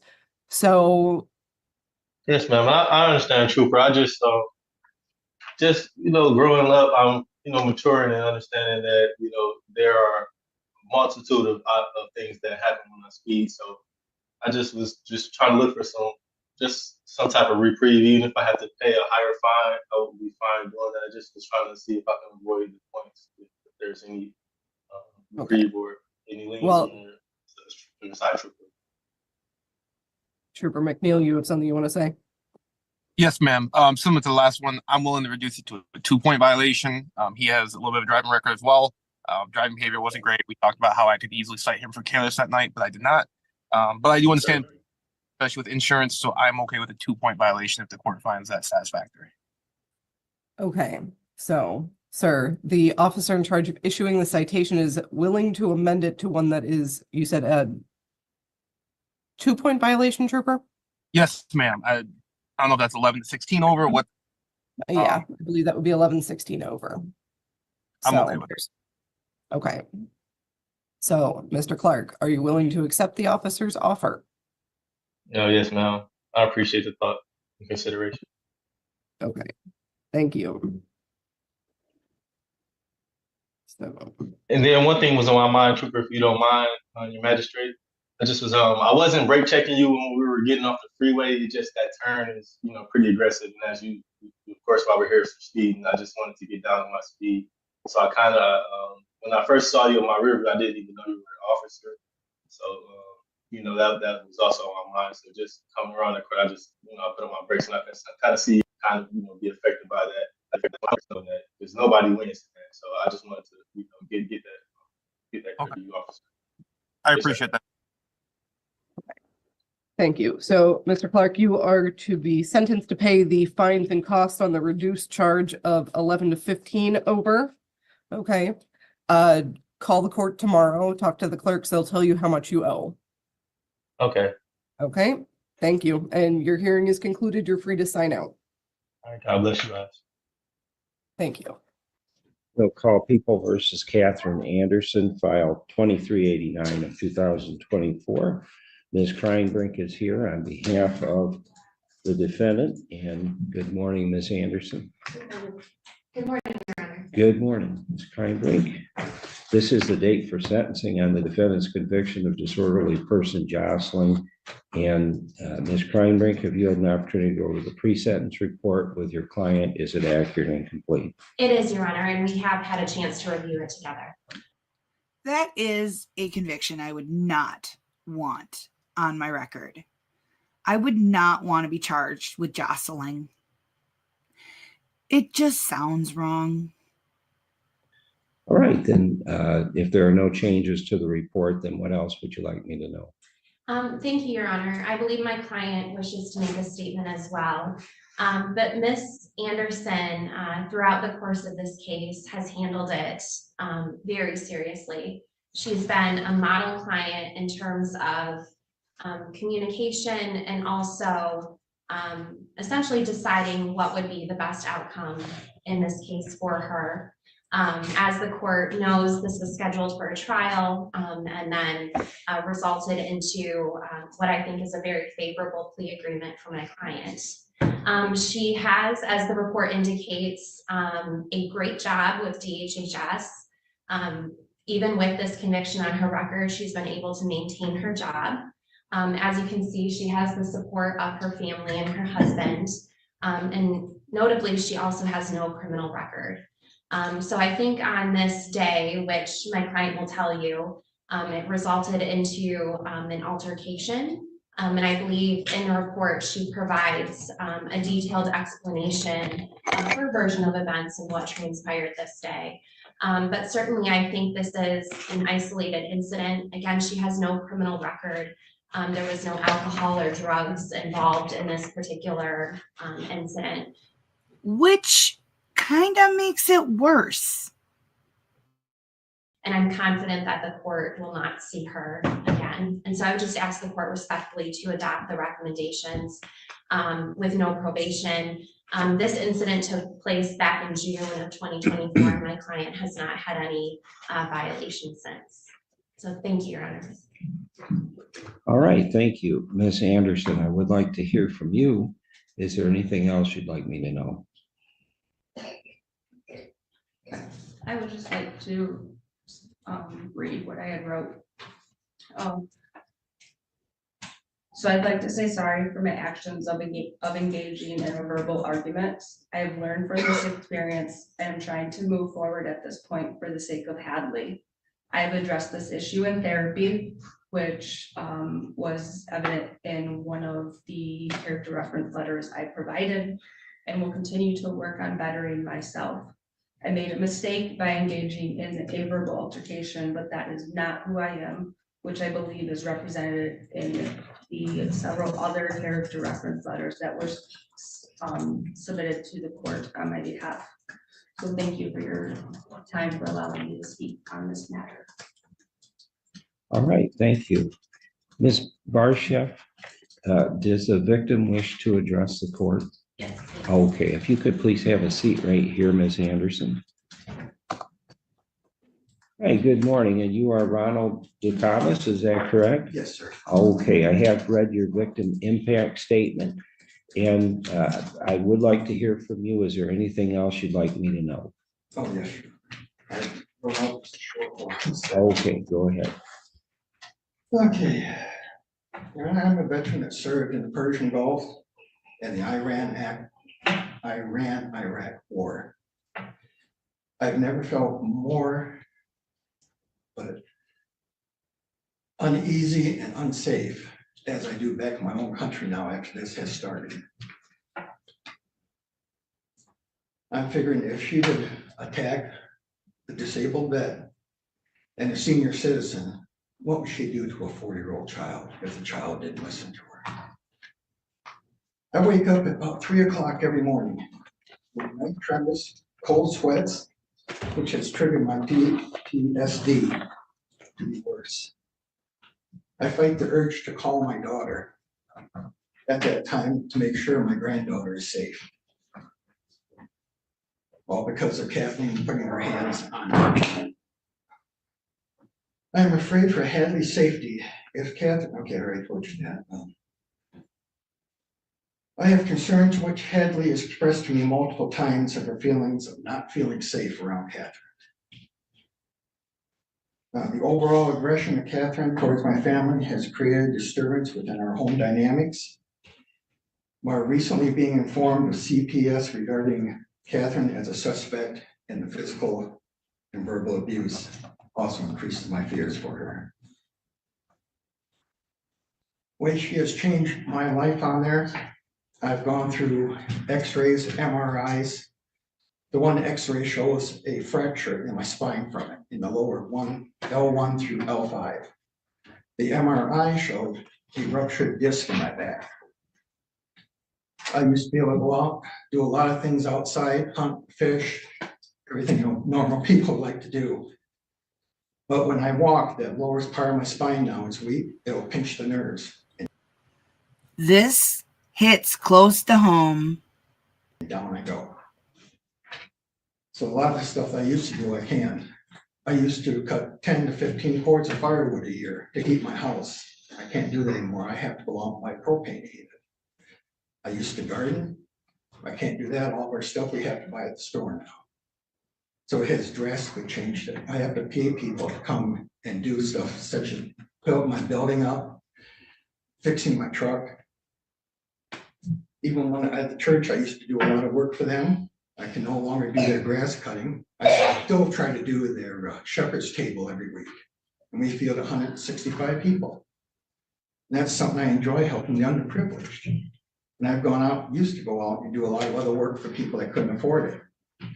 That's changed now because I can't get down very well. As you see when my cane fell. My life won't go back to the same. They said, if anything else, they gave me shots for my back. He says, if that doesn't work, he's going to have to go in a 5-hour surgery to cut my back and fuse my whole spine, not the whole spine, but L1 through L5. And he says, you're bending a little, you'll be bending, you will not be able to bend more than 5 or 10% at the best. So with what she's done, it's changed my life. And it's not for the better. I'm not the only one. You know, all the other people I help, now they have to find help somewhere else.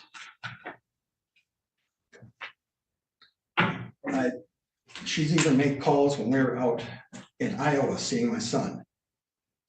She gets on the phone, she's ranting and raving. We had the speaker on so everybody in the room could hear it. Well, it worked me up bad enough. I ended up having to have the ambulance called, take me to the hospital. They first thought I was having a heart attack with it. But then they looked at the blood pressure, and 1 minute it was higher than heck, next minute it was rock bottom low. So like I said, it's taken a toll on me and my family. So I'm constantly worried about my granddaughter now. And this altercation, if it wouldn't have been for her coming out screaming, yelling, and I seen her fist clenched to hit my daughter, I got in between the two of them.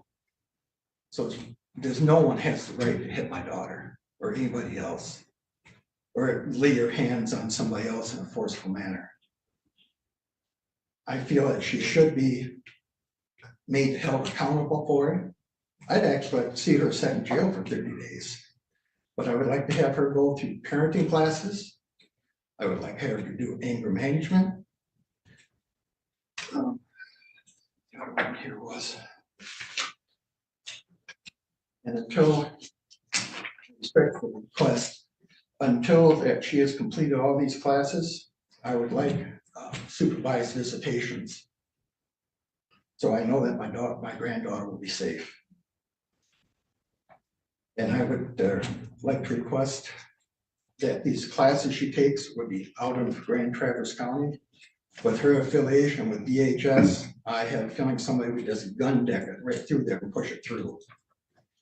Because there's been information that's been leaked out, it could only come from that area. So I just like to have her be made accountable for the damage she did.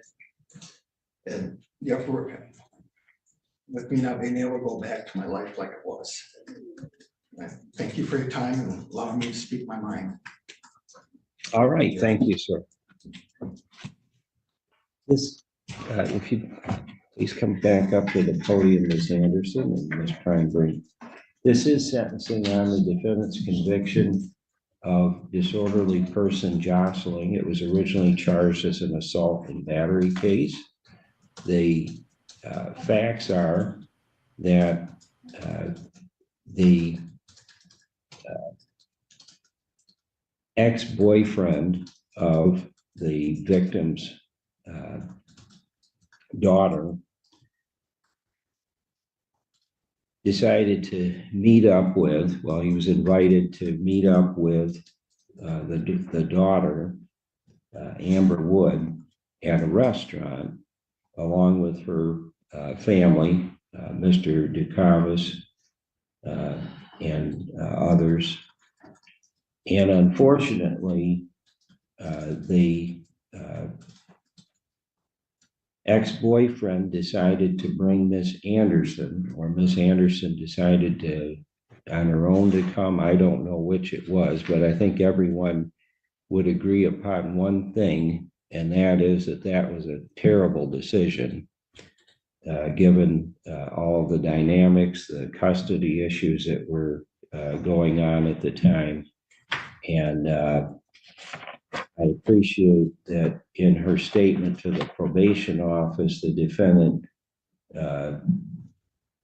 told the probation officer she knows she should never have met up with Amber. She knows she should not have engaged with Amber. And she regrets that happened at all. There is some dispute about what happened exactly, but my finding is that the victim, Mr. Cavas, saw Ms. Anderson confront his daughter in the parking lot, that she appeared to be angry and upset, and he was concerned enough to come out to the parking lot to try to prevent what he saw as a physical confrontation brewing. And at some point, and there are independent witnesses who say that the defendant did push Mr. Ducavas. On at least one occasion, Mr. Ducavas said it was a couple of times, and he was thrown off balance at some point as well. So I do find that even though this was a plea, it was a no contest plea to disorderly jostling, that this was assaultive conduct. Nevertheless, the defendant has no prior criminal history. She is well educated, well employed, and she does seem to be taking this seriously, given that I have a letter here from Pine Rest that indicates she's met with a counselor at least 40 times. This goes back to the letters from December 30th. She's dealing with a number of issues, but primarily these concerns about custody and family issues going forward. I also have reviewed several letters of support for the defendant, indicating that this is inconsistent with her past behavior. And again, she has no prior criminal history. This does seem to be out of her character.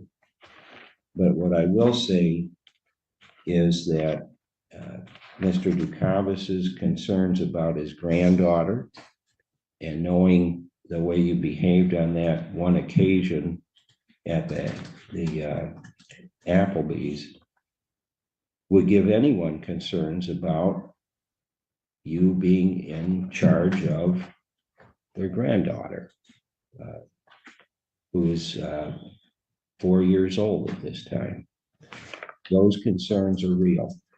So the recommendation in this case is fines and costs, no probation. And the reason for that is, again, the fact that the defendant is already engaged in services.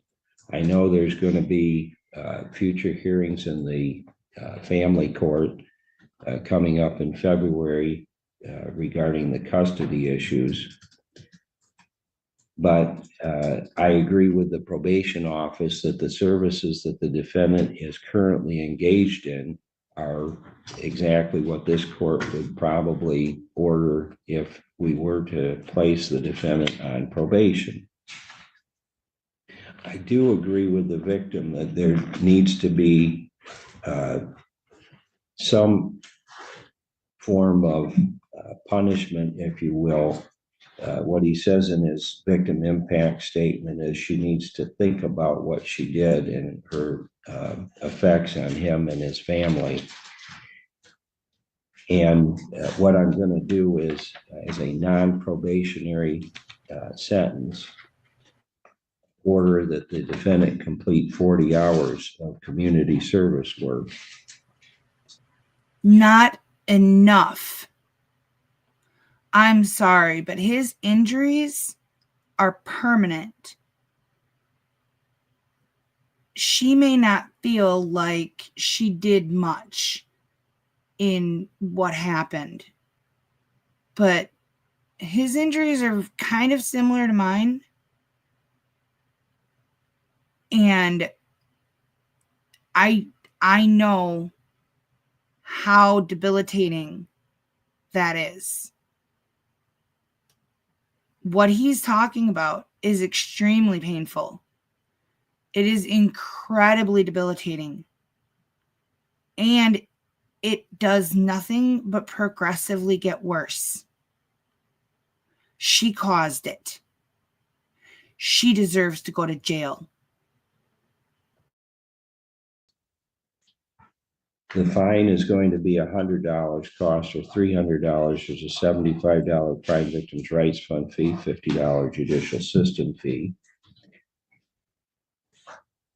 The non-probationary part of the sentence is monitored by our bond compliance officer, Ms. Chupp, and so you'll with her and discuss where you're going to do that community service work at.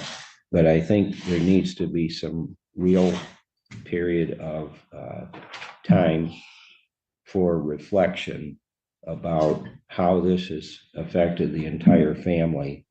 And you did receive the benefit of a significant plea bargain in this case, and I'm sure that's helpful as far as your employment. I think it was appropriate given the nature of the offense and the fact you have no prior criminal history. And so that is the sentence of the court. Again, I need you to contact Ms. Chupp, who is probably down at the front window there this morning. And if there's nothing else, we're all set for this morning. And best of luck to both sides in this ongoing family dispute.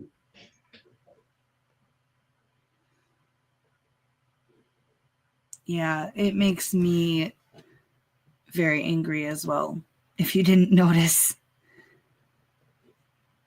Yeah, that should have been part of the condition of the plea or of the sentence. Yeah, that she would have to do it at a VA facility.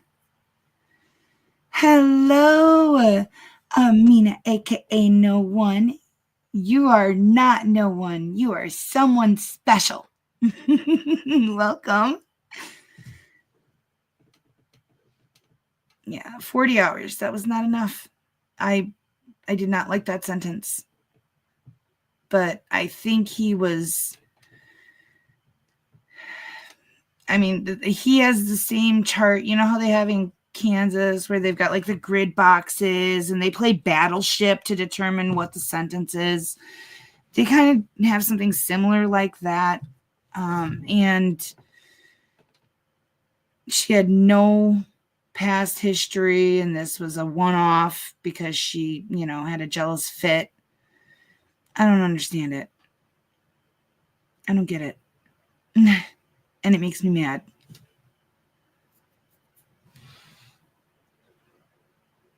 Oh, that makes me so happy.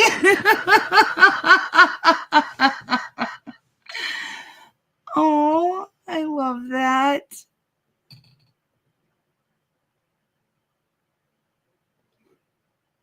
I know that.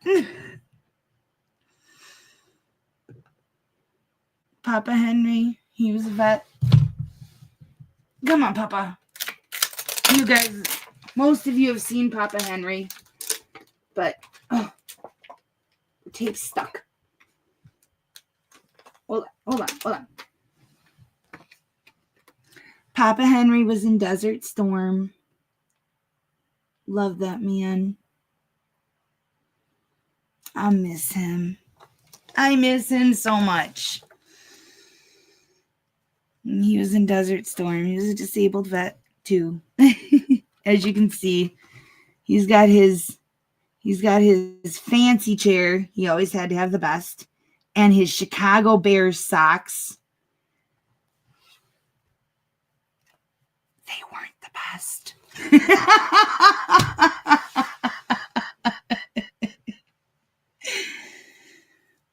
But yeah, so disabled vets have a very special place in my heart. So when I saw that, I'm like, ooh, I was rooting for jail.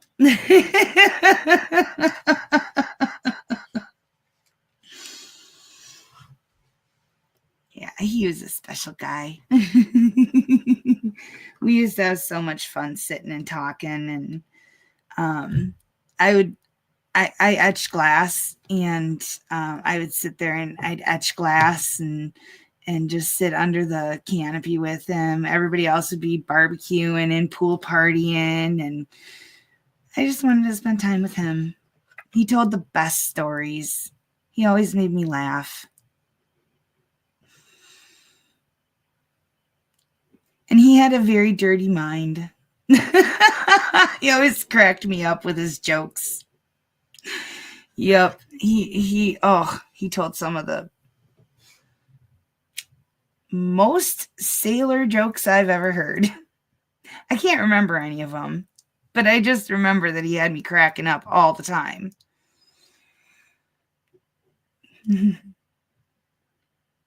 But that's what I got for you guys today. I'm so glad y'all came out. I needed you. I really did. Like I said, it was a rough one. I'm still sad about the house, but I don't know. It's not over yet.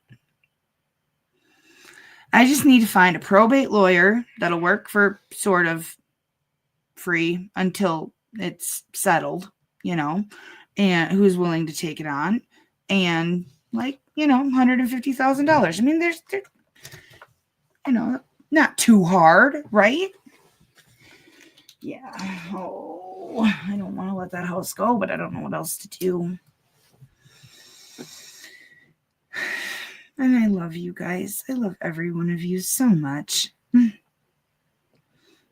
guys truly are my family. You are my family, my community, my best friends. You're everything to me. And I am so grateful to have you in my life.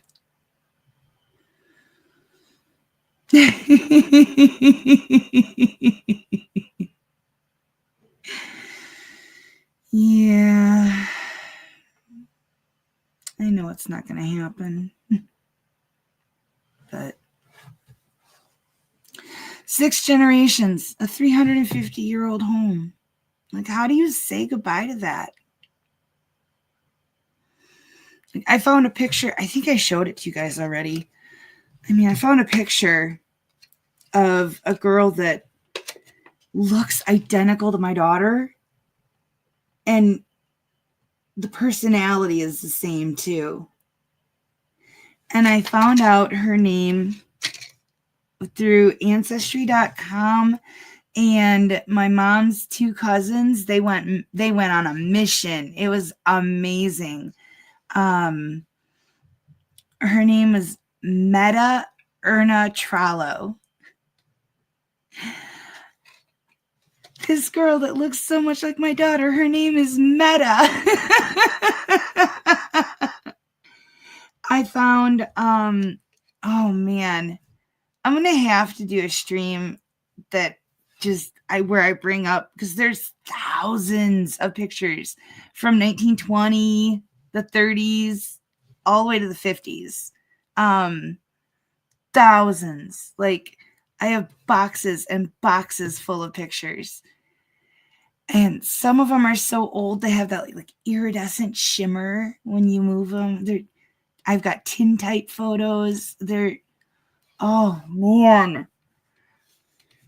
And there's more there. Like, I probably will not stream tomorrow. I need to get back to that house and empty more out, especially now that someone's gonna try to buy it from the bank. So I've got to get everything out quick, because I'm sure with him making a cash offer to the bank, I'm sure that they'll speed the foreclosure process along.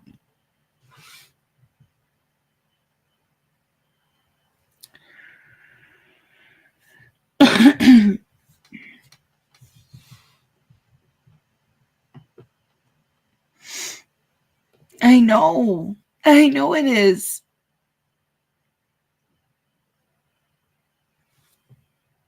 All right, guys, I'm gonna go.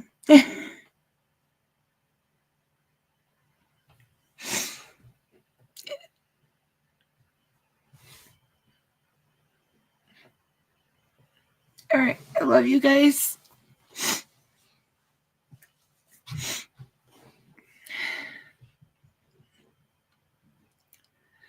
Be safe, be well, sleep sweet, and much love.